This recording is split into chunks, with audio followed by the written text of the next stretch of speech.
बिस्मिल्लाहिर्रहमानिर्रहीम। Welcome to leaders forces academy. उम्मीद करता हूँ सब लोग खैरियत से होंगे। Pakistan navy sailors initial test की गारंटीड प्रिपरेशन के लिए हमने सीरीज स्टार्ट की हुई है। आज उसका लेक्चर नंबर 10 जो है वो डिस्कस किया जा रहा है।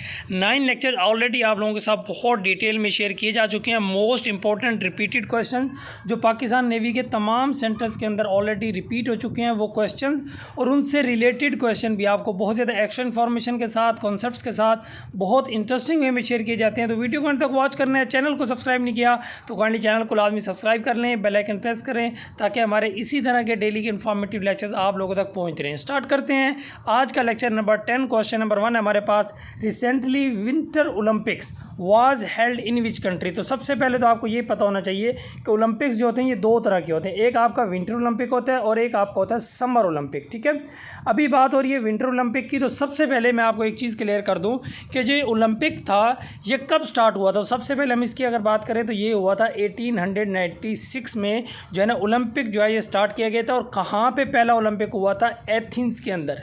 एथेंस जो है ये किसका सिटी है? ग्रीस का, यूनान का। ठीक है, क्लियर हो गया। तो ये आपके कुछ जो है इंपॉर्टेंट क्वेश्चन जो इससे रिलेटेड जो हैं हम इसकी डिटेल में जाने से पहले ओलंपिक के रिलेटेड मैंने आपको बता दिए हैं। अभी ओलंपिक जो है दो तरह का है, एक विंटर ओलंपिक है, एक समर ओलंपिक है। चाहे विंटर ओलंपिक है चाहे समर ओलंपिक है वो हर 4 साल बाद खेला जाता है। ठीक है, ये आपका मोस्ट इंपॉर्टेंट पहला एमसीक्यूज हो गया। विंटर ओलंपिक भी 4 साल बाद खेला जाता है और समर ओलंपिक भी जो है ना वो 4 साल बाद खेला जाता है। अब जो समर ओलंपिक है ये खेला गया था, रिसेंटली जो खेला गया था वो 2024 में खेला गया था। समर ओलंपिक रिसेंटली 2024 में खेला गया था। और ये कहाँ पे खेला गया था? पेरिस के अंदर, फ्रांस के अंदर। ठीक है, और उससे पहले ये कब खेला गया था? उससे पहले ये खेला गया था 2021 में। अभी आप ये कहेंगे कि सर ये 2020 में खेला जाना चाहिए था। बिल्कुल 2020 में खेला जाना था, लेकिन कोविड की वजह से ये 1 साल लेट हुआ था और ये 2021 में खेला गया था। ये कहाँ पे खेला गया था? टोक्यो के अंदर, जापान के अंदर।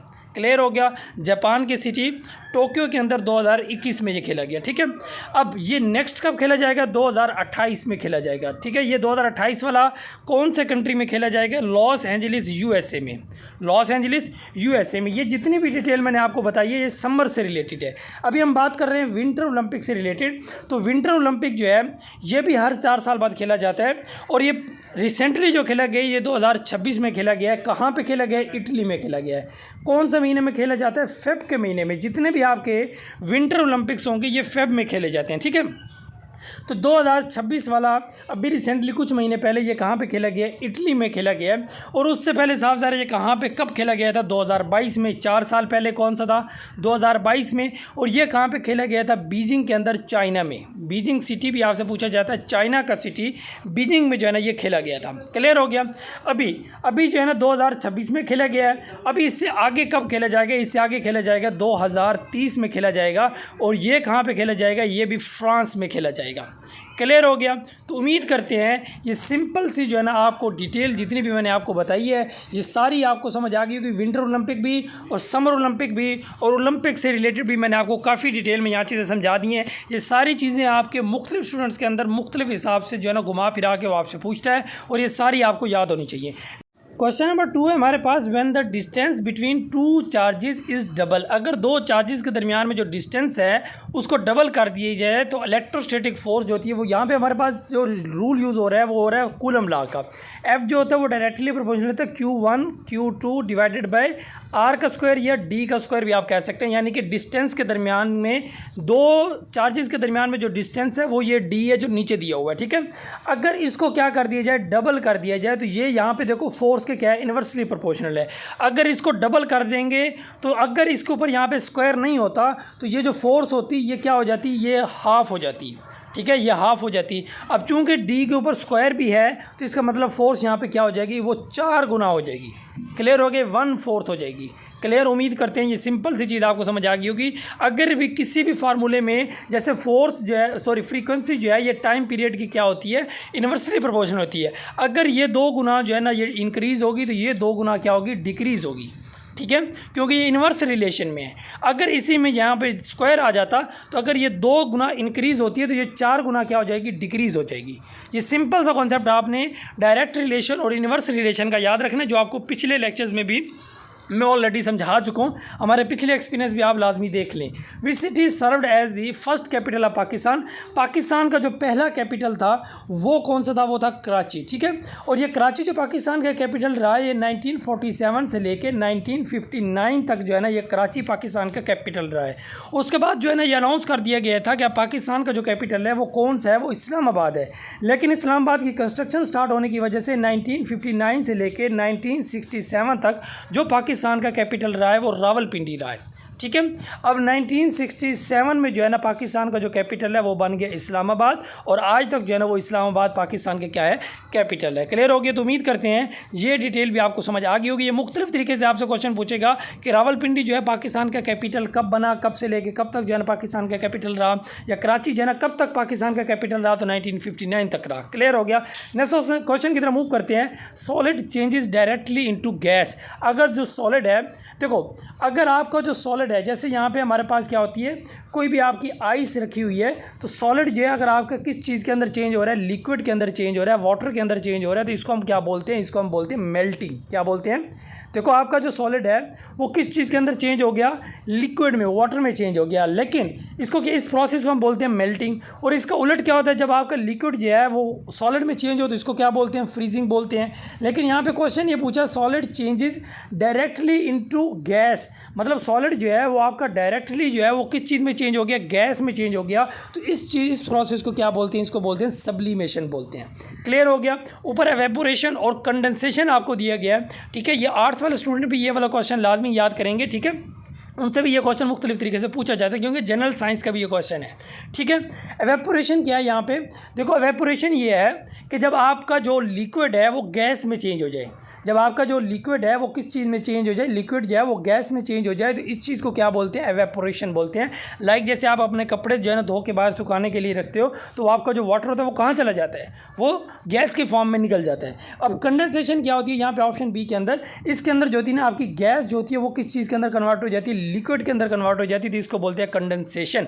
जैसे फॉर एग्जाम्पल आप ठंडे पानी के गिलास भर के रखते हो, तो आप थोड़ी देर बाद देखते हो गिलास के बाहर आपसे पानी आ जाता है, वो कहाँ से आता है, वो वही गैस होती है जो आपकी किस चीज़ में कन्वर्ट हो जाती है, लिक्विड में कन्वर्ट हो जाती है। तो उम्मीद करते हैं ये चीज़ें आपको कॉन्सेप्ट समझ आ गए होंगे। नेक्स्ट क्वेश्चन की तरफ मूव करते हैं। लेकिन अगर अभी तक आपने हमारे चैनल को सब्सक्राइब नहीं किया तो काइंडली चैनल को सब्सक्राइब कर लें, बेल आइकन प्रेस करें, ताकि हमारे इसी तरह के डेली के इन्फॉर्मेटिव लेक्चर्स आप लोग तक पहुंचते रहें। व्हाट्सएप नंबर आपको स्क्रीन पर नजर आ रहा है, इस व्हाट्सएप पर कॉन्टैक्ट करके आप हमारा लाजमी फ्री व्हाट्सएप ग्रुप ज्वाइन कर सकते हैं, जहाँ पे आपको 100% गारंटीड आपको आपके सेंटर के हिसाब से तैयारी कराई जाएगी। अगर आपने फ्री ऑफ कॉस्ट जो है हमारी वेबसाइट पे ऑनलाइन टेस्ट देने as per pattern of Pakistan navy sailors अपनी तैयारी चेक करना चाहते हैं, तो वो भी आप इस नंबर पर कॉन्टैक्ट कर सकते हैं। नेक्स्ट क्वेश्चन की तरफ मूव करते हैं। Centripetal force always acts in which direction. Centripetal force जो होती है, एक तो आपको इसका फार्मूला आना चाहिए, FC = mv² divided by r, ठीक है। ये हमारे पास फार्मूला है किस चीज़ का, सेंट्रीपिटल फोर्स का। अब सेंट्रीपिटल फोर्स क्या होती है, यहाँ पे आपको इसकी डेफिनेशन बताएगा कि सेंट्रीपिटल फोर्स किसी भी बॉडी को सर्कल में जो है ना मूव करने पर मजबूर करती है, ठीक है। वो फोर्स क्या होती है, वो आपकी सेंट्रीपिटल फोर्स होती है। तो इसको हम क्या बोलेंगे, टूवर्ड दिस सेंटर, जो क्या करती है, किसी भी बॉडी को मजबूर करती है कि आपने जो है ना इसी जो है ना सेंटर के गिर्द जो है ना क्या करते रहना, मूव करते रहना है। क्लियर हो गया? या आपको डेफिनेशन दी जाएगी और नीचे बोला जाएगा कि बताएं ये क्या है, और इस तरह से भी क्वेश्चन पूछा जाएगा जैसे यहाँ पे पूछा गया है। और इसका उलट जो होता है वो होता है हमारे पास सेंट्रीफ्यूगल फोर्स। एक ऐसी फोर्स होती है जो क्या कोशिश कर रही होती है कि किसी तरीके में इस सर्कल की फोर्स से क्या हो जाऊँ, आज़ाद हो जाऊँ, ठीक है। उस फोर्स को, जैसे फॉर एग्जांपल आप एक रस्सी के साथ एक पत्थर को बांध के आप अपनी उंगली के साथ ऐसे घुमाते रहते हो, तो ऐसे घूमता रहेगा सर्कल में, ठीक है। जैसे उसको छोड़ेंगे तो वो जहाँ से छोड़ेंगे तो वो उसी डायरेक्शन में आगे निकल जाएगा, ठीक है। ये जो फोर्स होती है जो कोशिश कर रही होती है किसी तरीके से मैं इस जो है ना सेंट्रीपिटल, इस सर्कल की फोर्स से क्या हो जाऊँ, आज़ाद हो जाऊँ, इस फोर्स को बोलते हैं हम सेंट्रीफ्यूगल फोर्स। क्लियर हो गया? नेक्स्ट क्वेश्चन की तरफ मूव करते हैं। Largest river of Pakistan. Pakistan का जो सबसे बड़ा रिवर है, वो लार्जेस्ट रिवर वो इंडस रिवर है, और ये लेक मंसूरवर जो है ये इसका सोर्स है। ये भी आपसे पूछा जाता है कहाँ से निकलते हैं, तो इस लेक का नाम आपने याद रखना है कि यहाँ से ये रिवर निकलता है। पाकिस्तान में जो टोटल रिवर्स की तादाद है वो भी आपको पता होनी चाहिए। टोटल जो रिवर्स है पाकिस्तान में वो 24 हैं, ठीक है। अब इसमें जो है ना, यहाँ पे मैं पाकिस्तान का मैप बना के आपको समझा देता हूँ, ठीक है। यहाँ पे ये है हमारा पंजाब, ये हमारा सिंध है, ये बलूचिस्तान है और ये KP की है, ठीक है। ये 4 प्रोविंस मैंने बता दिए। ये पंजाब है, ये 5 दरियाओं की सरजमीन, ठीक है। इसमें 5 रिवर्स हैं। पंजाब के नीचे जो है सिंध है, सिंध में 4 रिवर्स हैं। इधर देखो ऊपर एक ज़्यादा है, नीचे एक कम है। इधर भी एक ज़्यादा, ऊपर KP के में 8 है, नीचे बलूचिस्तान में 7 है। इन सबको ऐड करके आप देख लेंगे तो आपके पास टोटल जो रिवर्स बन जाएगी वो 24 बन जाएंगी। ये आप इस कॉन्सेप्ट से याद रख सकते हैं। पंजाब तो सबको पता होता है, 5 दरियाओं की सरजमीन, ठीक है। तो उसके नीचे वाला जो है वो हमारे पास 4 है, मतलब ऊपर एक ज़्यादा है। इधर भी ऊपर KP के सबको पता है, नीचे बलूचिस्तान है, ठीक है। तो ऊपर 8 है, नीचे 7 है, ऊपर 5 है, नीचे 4 हैं। तो इस कॉन्सेप्ट के साथ आप इसको याद कर सकते हैं। नेक्स्ट क्वेश्चन की तरफ हम मूव करते हैं। Pressure is equal to, pressure का जो फार्मूला होता है हमारे पास क्या होता है, फोर्स ओवर में जो एरिया होता है। ये हमारे पास किस चीज़ का फार्मूला होता है, प्रेशर का। और इसका यूनिट भी जो है ना आपसे पूछा जाता है, ठीक है। ये यूनिट भी इसका जो है ना आपके पास याद होना चाहिए, ठीक है। इसका जो एक यूनिट है वो पास्कल भी है, ठीक है। मतलब आपने 2 यूनिट याद रखने हैं इसके। एक तो हमने जो है ना इसका प्रेशर का यूनिट क्या है, फोर्स ओवर में एरिया, ठीक है। मैंने आपको एक चीज़ शुरू से समझाता आ रहा हूँ, आज 10वां लेक्चर है। आप पिछले भी हमारे लेक्चर लाजमी देखें, आपको बहुत कॉन्सेप्ट के साथ समझाएंगे। देखो फोर्स का यूनिट क्या होता है, न्यूटन, और नीचे एरिया का जो यूनिट होता है वो होता है मीटर स्क्वायर। तो ये क्या बन जाएगा, न्यूटन पर मीटर स्क्वायर, ठीक है। ये इस तरह भी लिखा जा सकता है और इस तरह भी लिखा जा सकता है। तो ये एक तो यूनिट ये हो गया प्रेशर का। एक यूनिट जो है इसका जो आपको ज़्यादातर पेपर में मिलेगा ऑप्शन में, वो पास्कल मिलेगा। ये वाला भी मिल सकता है जो मैंने आपको यहाँ से फार्मूले से निकाल के दिखाया है। दोनों आपके मोस्ट इंपॉर्टेंट है, दोनों आपने याद रखने हैं। वेरी वेरी इंपॉर्टेंट क्वेश्चन हैं, ठीक है। कायद-ए-आज़म ज्वाइन मुस्लिम लीग। कायद-ए-आज़म ने मुस्लिम लीग को कब ज्वाइन किया, तो इन्होंने ज्वाइन किया था 1913 में, ठीक है। देखो यहाँ पे एक चीज़ आपने याद रखनी है कि कायद-ए-आज़म साहब ने जो पहले जो है ना इंडियन नेशनल कांग्रेस को ज्वाइन किया था 1906 में। कब ज्वाइन किया, 1906 में इंडियन नेशनल कांग्रेस को ज्वाइन किया, INC। फिर 1913 में ऑल इंडिया मुस्लिम लीग को ज्वाइन कर लिया, ठीक है। अब ये दोनों जमातों के मेंबर रहे हैं कब तक, 1920 तक, 1920 तक दोनों जमातों के मेंबर रहे हैं, कांग्रेस के भी और मुस्लिम लीग के भी। अब 1920 में ये क्या करते हैं, ये इंडियन नेशनल कांग्रेस को क्या कर देते हैं, लेफ्ट कर देते हैं, छोड़ देते हैं। अब ये इंडियन नेशनल कांग्रेस को जो है ना लेफ्ट कर दिया, तो अब ये सिर्फ ऑल इंडिया मुस्लिम लीग के मेंबर हैं और बाद में ये इसके क्या बन जाते हैं, प्रेसिडेंट भी बनते हैं। और 1947 तक जो है ना ये ऑल इंडिया मुस्लिम लीग के प्रेसिडेंट रहते हैं। क्लियर हो गया। तो उम्मीद करते हैं ये सिंपल सी इन्फॉर्मेशन आपको समझ आ गई होगी। अब नेक्स्ट क्वेश्चन हमारे पास क्या है जी, who discovered the neutron. Neutron को डिस्कवर करने वाले कौन है। यहाँ पे देखो 3 चीज़ें हैं, ठीक है। Electron, sorry, who discovered the electron, यहाँ पे मैंने क्वेश्चन ऐड किया हुआ है, ठीक है। देखो इलेक्ट्रॉन, प्रोटॉन एंड न्यूट्रॉन, 3 चीज़ें हैं, सिंपल सी बात है, ठीक है। देखो इलेक्ट्रॉन को डिस्कवर करने वाले हैं J.J. थॉमसन साहब, ठीक है। और इन्होंने कब इसको डिस्कवर किया, ये साल भी आपने याद रखने, 1897 में, ठीक है। और इलेक्ट्रॉन पे कौन सा चार्ज होता है, तो नेगेटिव चार्ज होता है, ठीक है। ये 3 चीज़ें आपने याद रखनी है। उसके बाद जो है ना आपका प्रोटॉन को जो है ना जो डिस्कवर करने वाले हैं वो रदरफोर्ड है, ऑप्शन ए के अंदर आपने याद रखना है, ठीक है। और इन्होंने कब इसको डिस्कवर किया, 1917 में जो है ना इसको डिस्कवर किया। और प्रोटॉन के ऊपर हमेशा कौन सा चार्ज होता है, पॉजिटिव चार्ज होता है, ठीक है। ये 2 चीज़ें समझ आ गई हैं आपको। उसके बाद तीसरी चीज़ है आपका electron, proton and neutron. Neutron को डिस्कवर करने वाले कौन है, वो यहाँ पे ऑप्शन डी के अंदर आपको नजर आ रहा है, जेम्स चैडविक इनका पूरा नाम है, ठीक है। और 1932 में जो है ना इन्होंने इसको क्या किया, डिस्कवर किया, ठीक है। और इसके ऊपर कौन सा चार्ज होता है, इसके ऊपर ये न्यूट्रल होता है, मतलब इसके ऊपर कोई चार्ज नहीं होता, ठीक है। क्लियर हो गया। अब यहाँ पे 3 चीज़ें आपको समझ आ गई।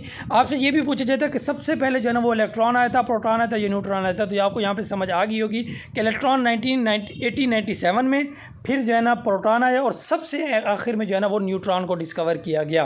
क्लियर हो गया। तो उम्मीद करते हैं ये सिंपल सा कॉन्सेप्ट आपको समझ आ गया होगा और ये पूरी डिटेल आपने याद रखनी है। ये आपसे मुख्तलिफ तरीके से क्वेश्चन में पूछी जाती है। नेक्स्ट हमारे पास क्वेश्चन है जी x² - 9, ठीक है। ये हमारे पास मैथ का क्वेश्चन है, सिंपल मैथ है, जनरल मैथ है। किस तरह होता है, देखो x का स्क्वायर और 9 को हम लिख सकते हैं 3 का स्क्वायर, ठीक है। 9 किस चीज़ का स्क्वायर होता है, 3 का स्क्वायर होता है। अब देखो एक फार्मूला होता है हमारे पास a² - b², किसके इक्वल होता है मैथ के अंदर, ये a+b और a - b के इक्वल होता है। इसी के हिसाब से अगर देखा जाए तो यहाँ पे जो x² - 3² है ये किसके इक्वल होगा, x+3 और x - 3 के इक्वल, x+3 और x - 3 के इक्वल हो जाएगा। ये x² - 3 का स्क्वायर। ऑप्शन यहाँ पे हमारे पास कौन सा करेक्ट होगा, ये x - 3, ऑप्शन ए जो है ये हमारे पास क्या होगा, करेक्ट ऑप्शन होगा। यहाँ पे आपसे क्वेश्चन एक ये इस तरह से पूछा जाता है, ए प्लस बी का होल का स्क्वायर जो होता है, ये ए प्लस बी ए माइनस बी होल का स्क्वायर जो होता है वो डिफरेंट फार्मूला होता है। ये आपको मैं इंशाल्लाह नोट्स भी व्हाट्सएप पे प्रोवाइड कर चुका हूँ, तो आपने व्हाट्सएप पे हमसे कॉन्टैक्ट करके जिन्होंने नोट्स अभी तक नहीं लिए वो फ्री ऑफ कॉस्ट हमसे ये नोट्स भी ले सकते हैं। और ऑनलाइन टेस्ट देना चाहते हैं हमारी वेबसाइट पर, तो भी आपको जो है ना नंबर स्क्रीन पर नजर आ रहा है, आप इस पर कॉन्टैक्ट करके free of cost online test दे सकते हैं। ठीक है, नेक्स्ट हमारे पास क्वेश्चन है कि फर्स्ट कॉन्स्टिट्यूशनल असेंबली, ठीक है, Pakistan was held on which day. ठीक है, तो was dissolved on which day. ठीक है, देखो कॉन्स्टिट्यूशनल असेंबली जो पाकिस्तान की है वो एक तो सबसे पहले आपको ये पता होना चाहिए कब दी गई थी, तो ये अगस्त 1947 में दी गई थी। ये आपने एग्जैक्ट डेट भी याद रख लेनी है, 10 अगस्त। ठीक है, क्लियर हो गया। और अब इस असम्बली को जो है ना वो डिज़ोल्व कर देते हैं। कब डिज़ोल्व किया जाता है? 24 अक्टूबर 1954 को। ठीक है, और इसको डिज़ोल्व करने वाले कौन है? वो सर मलिक ग़ुलाम मोहम्मद है। सर मलिक ग़ुलाम मोहम्मद जो है ना वो इसको क्या कर देते हैं, डिज़ोल्व कर देते हैं। क्लियर हो गया। अच्छा, अब उसके बाद देखें, अच्छा सर मलिक ग़ुलाम मोहम्मद कौन है? ये पाकिस्तान के 3rd गवर्नर जनरल हैं। ठीक है, पाकिस्तान के टोटल 4 गवर्नर जनरल मैं बोल के बता रहा हूँ, आपने लिख लेने। पहले कायदे-ए-आज़म मोहम्मद अली जिन्ना साहब हैं, दूसरे ख्वाजा नाज़िमुद्दीन साहब, और तीसरे जो हैं ये सर मलिक ग़ुलाम मोहम्मद साहब हैं, और चौथे सिकंदर मिर्ज़ा। ठीक है, तो ये 4 गवर्नर जनरल हैं टोटल। ठीक है, अब ये तीसरा गवर्नर जनरल जो है ये पाकिस्तान की जो पहली कॉन्स्टिट्यूशनल असेंबली है इसको ये क्या कर देते हैं, डिसॉल्व कर देते हैं, ख़त्म कर देते हैं 24 अक्टूबर 1954 को। अब ये इसको ख़त्म करके फिर साफ ज़रा दूसरी जो है अपनी पसंद की जो है ना एक कॉन्स्टिट्यूशनल असेंबली पेश करते हैं। वो कब पेश करते हैं? वो 28 मई 1955 को। और ये बीच का जितना भी अरसा होता है, ये 24 अक्टूबर 1954 से लेकर ये 28 मई 1955 तक, ये बग़ैर हम किसी कॉन्स्टिट्यूशन के अपना जो है ना मुल्क चला रहे होते हैं। ठीक है, अब ये जो सेकंड कॉन्स्टिट्यूशनल असेंबली है ये कब तक रहती है? ये रहती है 7 अक्टूबर को। कब? 7 अक्टूबर 1958 को, जब पहला कॉन्स्टिट्यूशन जो है हमारा वो एब्रोगेट कर दिया जाता है, पहला मार्शल लॉ लगाया जाता है, तो उस वक्त तक जो है ना ये रहती है। और उसके बाद इसको भी क्या कर दिया जाता है, साफ ज़रा ख़त्म कर दिया जाता है। क्लियर हो गया। तो उम्मीद करते हैं ये कॉन्सेप्ट आपको समझ आ गए होंगे। ये सारे आपके मोस्ट इंपॉर्टेंट क्वेश्चन हैं जो आपके पेपर में बार बार रिपीट होते हैं। The speed of sound is maximum. आपकी जो स्पीड होती है ना साउंड की, ये सबसे ज़्यादा किस चीज़ के अंदर होती है? सॉलिड के अंदर होती है। स्टूडेंट यहाँ में कन्फ्यूज़ होते हैं, वो कहते हैं पता नहीं शायद एयर के अंदर होती है। ऐसा नहीं है। आपको यहाँ पे ऑप्शन के अंदर ना ज़्यादातर चीज़ों के नाम दिए होते हैं और वहाँ पे एक ऑप्शन होता है स्टील का, तो आपने याद रखना है। ये क्वेश्चन जो मैं आपको बता रहा हूँ ये एज इट इज़ ऐसे ही आएगा। स्टील वाला आपका जो होगा वो करेक्ट ऑप्शन होगा। ठीक है, या सॉलिड या लिक्विड गैस इस तरह दिया जाएगा तो फिर सॉलिड होगा। सही है, लेकिन ज़्यादातर जो क्वेश्चन पेपर में आते हैं आपके वो स्टील वाला ऑप्शन होता है। उसमें जो है ना फॉर एग्जांपल वाटर दिए होते हैं, 1-2 चीज़ें और दी होती हैं, और एक जो है ना आपका ऑप्शन होता है स्टील। ठीक है, लेकिन ये अब स्टील आ जाए तो ये नहीं है, स्टील से जो है ना एक और भी चीज़ देख लेना कोई, लेकिन इससे ज़्यादा वाला कोई नहीं होता। ठीक है, तो स्टील हमारे पास सॉलिड है, तो सॉलिड में जो है ना वो सबसे ज़्यादा जो है ना हमारी क्या होती है, स्पीड होती है किस चीज़ की? साउंड की। क्लियर हो गया। तो उम्मीद करते हैं आपको समझ आ गया होगा। सबसे ज़्यादा सॉलिड में है, उससे कम लिक्विड में, और उससे कम किस चीज़ में होती है? गैस में होती है। क्लियर हो गया। नेक्स्ट हम क्वेश्चन की तरफ मूव करते हैं। Which law explains the relationship between current and potential difference? तो वो हमारे पास क्या है? ओहम्स लॉ है। क्या है हमारे पास? V = IR। ठीक है, देखो ये पोटेंशियल डिफरेंस, ये देखो ये पोटेंशियल डिफरेंस हमारे पास क्या है? ये V है। ये रिलेशन है किस चीज़ के दरमियान में? ये हमारे पास I करंट, और ये हमारे पास क्या आ गया? रेजिस्टेंस। इन तीनों के दरमियान में जो रिलेशन है इसको हम क्या बोलते हैं? ओहम लॉ बोलते हैं। और इसमें जो आपकी पोटेंशियल डिफरेंस या जो वोल्टेज है ये डायरेक्टली प्रोपोर्शनल होता है किस चीज़ के? करंट के। यानी आप पोटेंशियल डिफरेंस जितना इंक्रीज़ करेंगे करंट आपका उतना ज़्यादा इंक्रीज़ हो जाएगा। क्लियर हो गया। नेक्स्ट हम क्वेश्चन की तरफ मूव करते हैं। और body moves with speed of 10 metre per second for 5 second. ठीक है, एक बॉडी जो है देखो डिस्टेंस कवर्ड इज़, ठीक है, देखो स्पीड का जो हमारे पास फार्मूला होता है ना, यहाँ पे आपको मैं ये सॉल्व करके बता देता हूँ। स्पीड का फार्मूला क्या होता है? डिस्टेंस ओवर में टाइम। यहाँ पे देखो आपका डिस्टेंस कवर्ड आपने फाइंड करना है, यानी कि स्पीड आपको कितनी दी हुई है? 10 दी हुई है, और =D/T कितना दिया हुआ है? 5 दिया हुआ है। 5 इधर डिवाइड हो रहा है, उधर जाके क्या हो जाएगा? मल्टीप्लाई हो जाएगा। तो 10 × 5 कर देंगे तो हमारे पास कितना आ जाएगा? 550 आ जाएगा। किस चीज़ की वैल्यू? D की वैल्यू। ऑप्शन सी हमारे पास यहाँ पे क्या हो जाएगा? करेक्ट ऑप्शन हो जाएगा। क्लियर हो गया। तो उम्मीद करते हैं ये आपको कॉन्सेप्ट समझ आ गया होगा। नेक्स्ट हमारे पास क्वेश्चन किया जी, a car accelerates from a rest at 2 metre per second square. देखो एक्सलेशन का फार्मूला क्या होता है? एक्सलेशन = होता है आपका वेलोसिटी ओवर में टाइम। ठीक है, यहाँ पे देखो आपका एक्सलेशन कितना दिया हुआ है? एक्सलेशन दिया हुआ है 2। एक्सलेशन कितना दिया हुआ है? 2 = वेलोसिटी हमने फाइंड करनी है, और नीचे आपका जो टाइम दिया हुआ है वो कितना दिया हुआ? 4 दिया हुआ है। अब यहाँ पे 4 इधर डिवाइड हो रहा है, इधर जाके क्या हो जाएगा? मल्टीप्लाई हो जाएगा। तो 4 को आप 2 से मल्टीप्लाई कर देंगे तो हमारे पास कितना आंसर आ जाएगा? 8 हमारे पास क्या आ जाएगा 8 मीटर पर सेकंड जो है, क्योंकि वेलोसिटी का जो हमारे पास यूनिट होता है वो मीटर पर सेकंड होता है। तो ऑप्शन सी यहाँ पे हमारे पास क्या होगा, करेक्ट ऑप्शन होगा। क्लियर हो गया। नेक्स्ट क्वेश्चन की तरफ मूव करते हैं। अगर अभी तक आपने हमारे चैनल को सब्सक्राइब नहीं किया तो काइंडली चैनल को लाजमी सब्सक्राइब कर लें, और व्हाट्सएप नंबर आपको स्क्रीन पर नजर आ रहा है, इस पर कॉन्टैक्ट करके आप हमारा लाजमी फ्री व्हाट्सएप ग्रुप ज्वाइन कर सकते हैं। चैनल को सब्सक्राइब करना इसका हक बनता है। करेंसी ऑफ श्रीलंका, श्रीलंका की जो करेंसी है वो हमारे पास क्या होती है, वो होती है रुपी। यहाँ पे मैं आपको कुछ कंट्रीज़ के नाम बताऊंगा जिनकी जो करेंसी है वो रुपी ही है। ठीक है, तो ये आपने याद रखना है क्योंकि ये आपका मोस्ट इंपॉर्टेंट क्वेश्चन है। ठीक है, तो करेंसी मोस्ट इंपॉर्टेंट जो है, जिन कंट्रीज़ की करेंसी जो है ना वो रुपी है, वो करेंसी वो कंट्रीज़ के नाम मैं यहाँ पे लिखूँगा, जिसमें जो है ना एक तो आपको पता है इंडिया पाकिस्तान, ये तो आपको पता है इंडिया की करेंसी भी यही है, पाकिस्तान की भी यही है, श्रीलंका की भी यही है, और एक हमारा नेबरिंग कंट्री है इंडिया का नेपाल, उसकी भी यही है। ठीक है, श्रीलंका भी आ गया। एक और है आपका मॉरिशियस। ठीक है, मॉरिटीज़ इस तरह का नाम है इसका, MAURITIES। ठीक है, और एक आपका सीशल्स। ठीक है, SEY। ठीक है, SEY और CHELLES। ठीक है, तो ये दो कंट्रीज़ आपने ये नाम याद रखने हैं। और एक नेपाल हो गया, श्रीलंका हो गया, पाकिस्तान हो गया, इंडिया हो गया, ये सारे वो कंट्रीज़ हैं जिनकी करेंसी क्या है, रुपी है। तो ये आपने इसी क्वेश्चन के साथ इसकी डिटेल क्या कर लेनी है, याद कर लेनी है। क्लियर हो गया।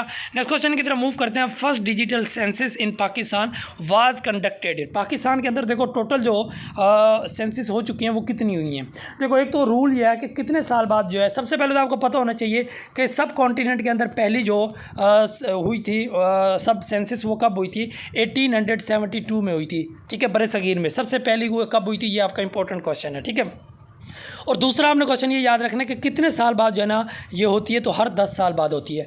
पाकिस्तान में सबसे पहले कब हुई थी, 1951 में हुई थी अपने टाइम पे, दूसरी हो गई थी 1961 में, तीसरी हुई थी 1972 में, वॉर की वजह से एक साल लेट हो गई थी, चौथी हुई थी 1981 में। ठीक है, ये भी अपने टाइम पे हुई, और पांचवी काफ़ी लेट हुई थी 1998 में जाके हुई, और जो छठी हुई थी वो तो बहुत ज़्यादा लेट हो गई, 2017 में हुई। ठीक है, और जो सातवीं है, टोटल हमारे पास जो सेंसस हो चुकी हैं वो 7 हुई हैं, 7 मरदमशुमारियाँ हो चुकी हैं। जो सातवीं है वो कब हुई है, 2023 में हुई है। ठीक है, रिसेंटली। और ये पाकिस्तान की पहली जो है वो डिजिटल सेंसस है, पहली, फर्स्ट एंड लास्ट, मतलब इसके बाद अभी तक और कोई डिजिटल सेंसस नहीं हुई। ठीक है, तो पहली डिजिटल सेंसस जो अगर आपसे पूछ लीजिए तो वो 2023 में हुई है। इसका करेक्ट ऑप्शन भी हमारे पास 2023 है।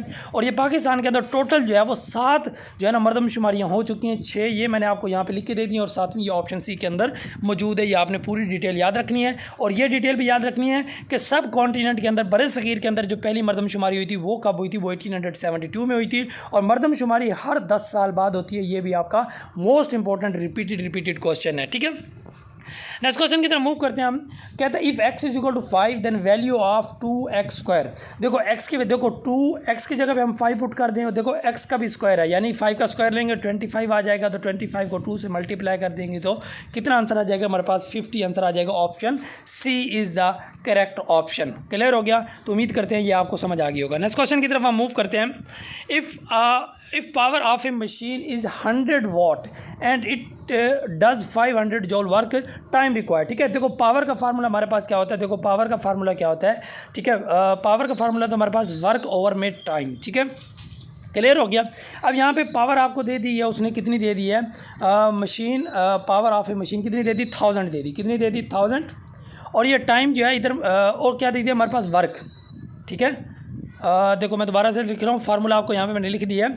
देखो पावर की जगह पे आ गया 1000, और इज इक्वल टू वर्क कितना है हमारे पास 5000, और डिवाइडेड बाय टाइम हमने फाइंड करना, वैज इट इज़ आ गया। अब टाइम इधर डिवाइड हो रहा है, इधर जाके मल्टीप्लाई हो जाएगा, और ये 1000 इधर डिवाइड हो रहा है, ये इधर जाके क्या मल्टीप्लाई हो रहा है, इधर जाके क्या हो जाएगा, डिवाइड हो जाएगा, क्रॉस मल्टीप्लिकेशन हो जाएगी। तो टी हमारे पास क्या हो जाएगा, टी हो जाएगा हमारे पास 5000 डिवाइडेड बाय 1000। ये 3 0 से 3 0 कैंसिल, तो टाइम हमारे पास कितना आ जाएगा 5, और ये टाइम का हमारे पास जो यूनिट होता है वो क्या होता है, सेकंड होता है। तो हमारे पास यहाँ पे ऑप्शन जो करेक्ट होगा वो ये बी ऑप्शन, 5 सेकंड यहाँ पे हमारे पास क्या आ जाएगा, करेक्ट ऑप्शन आ जाएगा। ये फार्मूला यहाँ पे मैंने आपको बताया, ये भी आपने याद रखना है। देखो पावर का जो फार्मूला होता है वो क्या होता है, वर्क ओवर में टाइम, ये फार्मूला आपने याद रखना है, और इसी फार्मूले से हमने जो है ना इस चीज़ को सॉल्व किया। ठीक है, नेक्स्ट हम क्वेश्चन की तरफ मूव करते हैं। पावर का फार्मूला क्या होता है हमारे पास, वाट होता है, सॉरी यूनिट, ठीक है। और वर्क का यूनिट हमारे पास क्या होता है, वर्क का फार्मूला क्या होता है, एफ डी, W/FD। तो इसका यूनिट निकालेंगे, फोर्स का यूनिट होता है न्यूटन और इसका क्या होता है मीटर। तो न्यूटन मीटर जो होता है ये वर्क का हमारे पास क्या होता है, SI यूनिट होता है, ठीक है। नेक्स्ट हमारे पास क्वेश्चन है जी,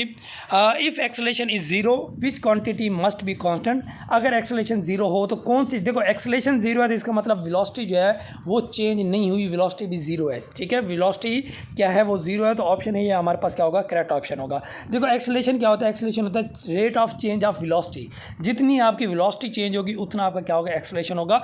एक्सेलेरेशन पॉजिटिव भी होता है, यानी कि अगर आपकी वेलोसिटी जो है वो इंक्रीज हो रही है, वेलोसिटी अगर क्या हो रही है, इंक्रीज हो रही है, तो वो आपका क्या होता है, पॉजिटिव एक्सेलेरेशन होता है। ये आपका क्वेश्चन पूछा जाता है, ठीक है। मोस्ट इंपोर्टेंट MCQs, अगर आपकी वेलोसिटी या दूसरे लफ्ज़ों में वेलोसिटी में आसान अल्फाज में बोलूँ तो स्पीड, अगर आपकी गाड़ी जो है स्पीड जो है वो इंक्रीज़ हो रही है, आपने एक्सेलेरेटर पे पाँव रख दिया, स्पीड इंक्रीज हो रही है, तो आपका एक्सेलेरेशन जो है वो क्या होता है, वो भी इंक्रीज हो रहा होता है, एक्सेलेरेशन क्या होता है, पॉजिटिव होता है। और अगर देखो आप एक फुल स्पीड में जा रहे हैं, आ गया टर्न आ गया, तो अब क्या कर रहे हैं, आपकी गाड़ी, आपने अपनी जो है ना एक्सेलेरेटर से पाँव हटा लिया, तो क्या आपकी गाड़ी एकदम से रुक जाएगी, नहीं, ऐसा तो नहीं है ना। आपकी गाड़ी ऐसे ऐसा स्लो होती है, ठीक है। तो मतलब जब वो आपकी गाड़ी ऐसे ऐसा स्लो हो रही होती है उस वक्त भी तो वो चल रही होती है, यानी उसकी जो वेलोसिटी होती है वो डिक्रीज़ हो रही होती है। तो इस चीज़ को बोलते हैं नेगेटिव एक्सेलरेशन। जब आपकी वेलोसिटी डिक्रीज़ हो रही होती है तो वो हमारे पास क्या होता है, नेगेटिव एक्सेलरेशन होता है। क्लियर हो गया? तो उम्मीद करते हैं ये सिंपल कॉन्सेप्ट, दो इंपॉर्टेंट MCQs यहाँ पे मैंने आपको समझाए हैं, ये आपके बार बार रिपीट होने वाले क्वेश्चन हैं, तो उम्मीद है ये आपको समझ आ गए होंगे। क्लियर?